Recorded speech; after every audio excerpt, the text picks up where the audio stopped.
Good morning students, this is Arun Kumar sir. In last two classes, we discussed about the administrative system of the state government, powers and functions of the governor and chief minister. Next, the two houses, the legislative assembly and legislative council. So these topics we discussed in the last class. Now we are going to discuss about the working of the state government. After being elected to the legislative assembly, the MLAs are expected to regularly participate in its sittings. So MLAs regularly participate, that is must. The legislative assembly meets 2 or 3 times in a year. How many times? 2 or 3 times in a year. The main duty of the legislative assembly is to make laws for the state. What was the main duty? To make law for the state. It can make law on the subjects mentioned in the two lists. One is state list and second one is concurrent list. During the time of emergency, the legislative assembly cannot exercise its legislative power. Okay. Next, the assembly has control over the state council of ministers. The state council of ministers controlled by assembly. The state council of ministers are responsible or answerable to the assembly for its activities.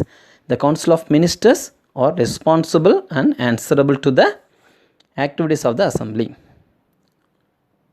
The assembly may pass a no confidence motion against the council of ministers or being its downfall if it is not satisfied with the performance of the council of ministers. The legislative assembly has control over the finance of the state, as well as money bill can be introduced only in the assembly. The legislative assembly controls the finance and the money bill can be introduced only in the assembly. The government cannot impose or increase, lower or withdraw any taxes without the approval of the assembly. That is very, very important. The elected members of the legislative assembly can take part in the election of the President of India, and all members can take part in the election of the members of the Rajya Sabha. The MLAs or the legislative assembly members can take part in the elections of President as well as the members of Rajya Sabha. The assembly also takes part in the amendment of the constitution on certain matters. Amendment means changes. So the government has 3 basic functions or 3 important functions.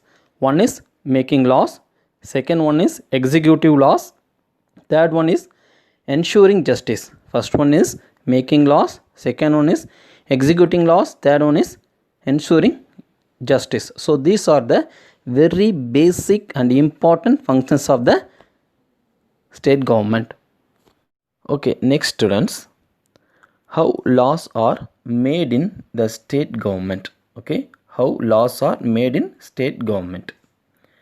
Several kinds of rules and laws have been made for all people of our country.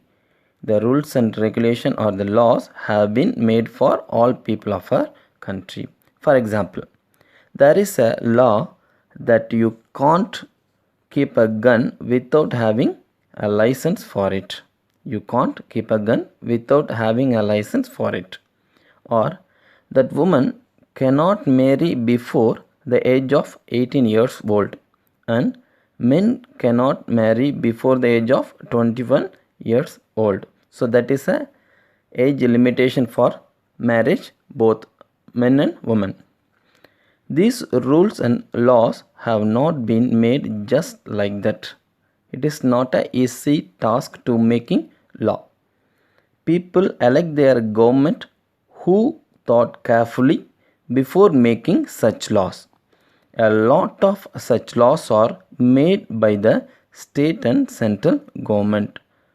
The laws are made by the state and central government. In the legislative assembly meetings, MLAs discuss a number of topics like public works, election, law and order, and various problems faced by the state. The MLAs can ask questions to know the activities of ministries which the concerned minister have to answer. The Legislative Assembly makes laws on certain issues. The process of lawmaking as follows. So these are the important topics discussed in the assembly meeting. Next, executing laws. First, making laws. Second one, executing laws. How the laws are implemented or work out by the government, that is executing. It is the job of the state council of the ministers to execute the law. That is the duty of the ministers to executing the law. The Legislative Assembly of Tamil Nadu is located at Chennai. It is a headquarters. The place where a state's legislative assembly is located and where its council of minister function is called the capital of the state. Next, the state government has several lakhs of government employees to execute the laws made by the legislative assembly, that is collectors, tahsildars, block development officers, revenue officers, village administrative officers, policemen, teachers and doctors. They all the government servants. They are very much help to the government to implement the laws what they making in the legislative assembly. Next one, all of them are paid a salary by the state government. They have to follow the orders of the state government. So all the government employees paid salaries by the government, they have to follow the orders of the state government. So okay, next topic is judiciary of the state. The High Court. The High Court stands at the highest level of the state judiciary. It is the highest level. As per the constitution, there shall be a High Court in each state. Each and every state it has High Courts. But there may be a common High Court for 2 or more states and union territories. So some common High Court for 2 or more states and union territories. The state High Court consists of a Chief Justice and some other judges, as the President may appoint from time to time it is necessary. The Chief Justice and other judges of the High Court are appointed by the President. The number of the judges in the High Court is not uniform and fixed. It is not uniform and fixed. The President appoints the Chief Justice of High Court in consultation with the Chief Justice of India and the Governor of the state.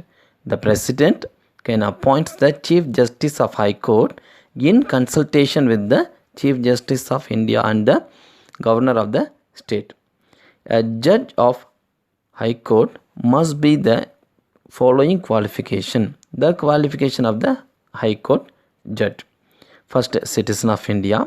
Second, he must have at least 10 years experiences as head of the judicial officer in the territory of India. Judicial officer. Third one, he must have at least 10 years experience as an advocate in one or more high courts. At least 10 years experience in one or more high courts. A judge of High Court hold the office until he completes the age of 62. That is a retirement age of judge. 62 is a retirement age. A judge of High Court can be removed from office only for proven misbehaviors or incapacity. So that is the basic thing for remove the High Court judge, and only in the same manner in which a judge of the Supreme Court is removed. The same system is followed in both in both system is followed in the High Court level as well as the Supreme Court level. Power and functions of the High Court. The High Court has been empowered to issue writs of habeas corpus, mandamus, prohibition, certiorari or quo warranto for the enforcement of the fundamental rights and for other purpose. Second point, every High Court has a general power of superintendence over all the lower courts and tribunals within its jurisdiction except military courts and tribunals. So it is a supervisor of all the courts except military court and tribunals. If a case is pending before a subordinate court and the High Court is satisfied that it involves a substantial question of the constitutional law, it can take up the case and decide it is itself. Next point, the High Court controls all the subordinate courts in the state. It is a overall controller. Like the Supreme Court, the High Court also act as a court of record. Like Supreme Court, the High Court also act as a court of record. At last, all the judges of the state government, all the judges of the High Court and other courts in districts appointed by the governor. The district court judges were appointed by the governor. Thank you, students. So that's all. The first lesson is over.